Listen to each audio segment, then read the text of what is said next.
हमने आपको बताई जो बाप से बहुत दूर नहीं है, लेकिन अब आपके लिए एक आपकी हवाई यात्राओं से जुड़ा एक ऐसा सच आपको बताते हैं जो शायद आपको भी नहीं पता होगा, आपने इसके बारे में कभी सोचा भी नहीं होगा।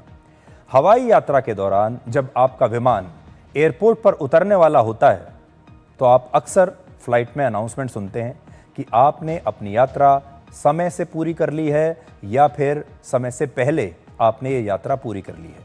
आप थोड़ा सोच कर देखिए, जब आपकी फ़्लाइट लैंड करती है तो अक्सर जो फ्लाइट के कर्मचारी होते हैं, जो क्रू मेंबर्स होते हैं, वो यही अनाउंसमेंट करते हैं कि आप समय पर पहुंच गए हैं, या कई बार कहते हैं कि आप समय से पहले ही पहुंच गए हैं। और आप सोचते हैं कि आपकी फ़्लाइट कितनी अच्छी बात है कि समय से पहले पहुंच गई, जबकि सच ये है कि ये एयरलाइंस जानबूझकर टिकट पर आपकी यात्रा का समय ज़्यादा बढ़ाकर लिखते हैं। आपके हवाई सफ़र का असली समय हमेशा टिकट पर सही नहीं लिखा होता।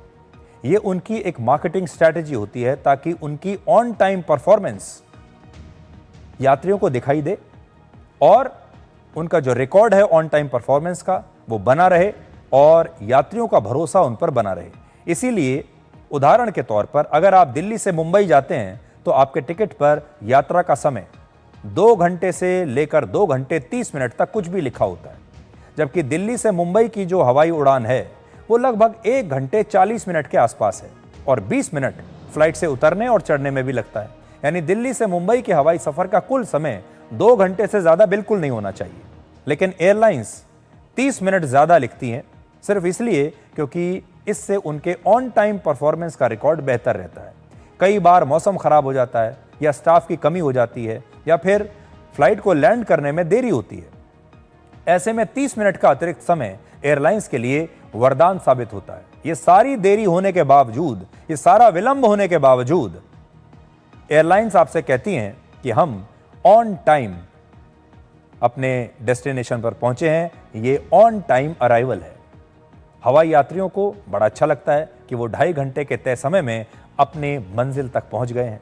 दरअसल एयरलाइंस 20 मिनट और 30 मिनट का अतिरिक्त समय बताकर ऑन टाइम परफॉर्मेंस रिकॉर्ड को बेहतर करती हैं। इससे ऑन टाइम परफॉर्मेंस की उनकी जो रैंकिंग होती है, उनकी जो रेटिंग होती है वो सुधरती है।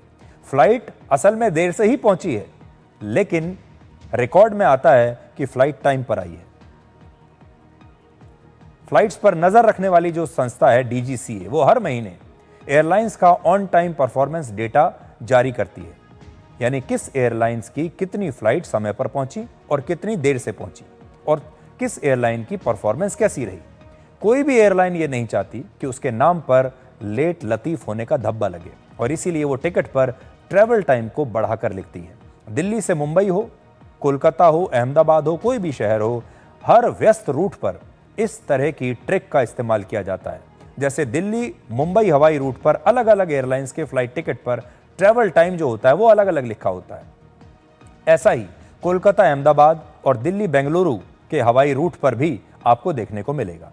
जो एयरपोर्ट सबसे ज़्यादा व्यस्त एयरपोर्ट्स होते हैं, सामान्य तौर पर उस रूट पर ट्रैवल टाइम ज़्यादा लिखा जाता है, ज़्यादा दिखाया जाता है और एयरलाइंस की ये ट्रिक नई नहीं है। वर्ष 2003 में आपको याद होगा हमारे देश में लो कॉस्ट एयरलाइंस की शुरुआत हुई थी, जिसको कहते हैं कि हमारे देश में क्रांति हो गई थी। तब ऐसा लगा था कि देश का गरीब आदमी भी अब हवाई जहाज़ में सफ़र कर सकता है, क्योंकि लो कॉस्ट एयरलाइंस ने यह दावा किया कि वो बहुत सस्ते दाम पर टिकटें बेचेंगी। हवाई सफ़र करने वाले लोगों की संख्या बढ़ने से फ्लाइट्स की संख्या भी बढ़ी, एयर ट्रैफिक बढ़ गया और रोज़ सैकड़ों फ्लाइट्स लेट होने लगी।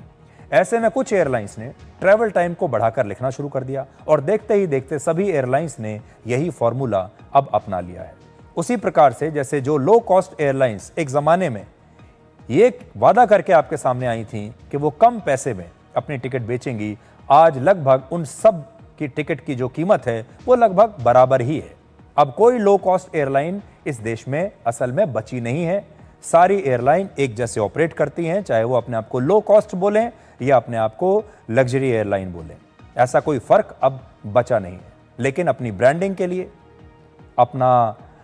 अपनी एक अलग छवि बनाने के लिए और अपने कस्टमर्स को अपने साथ जोड़े रखने के लिए ये जो एयरलाइंस हैं ये तरह तरह के गिमिक्स का इस्तेमाल करती हैं। और इसीलिए आज हमने आपको ये बताया कि आपको कैसे सावधान रहना चाहिए। अब एक छोटा सा ब्रेक, और ब्रेक के बाद आपको दिखाएंगे कि ऑपरेशन सिंदूर के दौरान कैसे भारत की अर्थव्यवस्था पर साइबर अटैक्स के जरिए हमला लगातार हो रहा था, और एक नहीं बल्कि करोड़ों साइबर अटैक्स भारत पर हुए।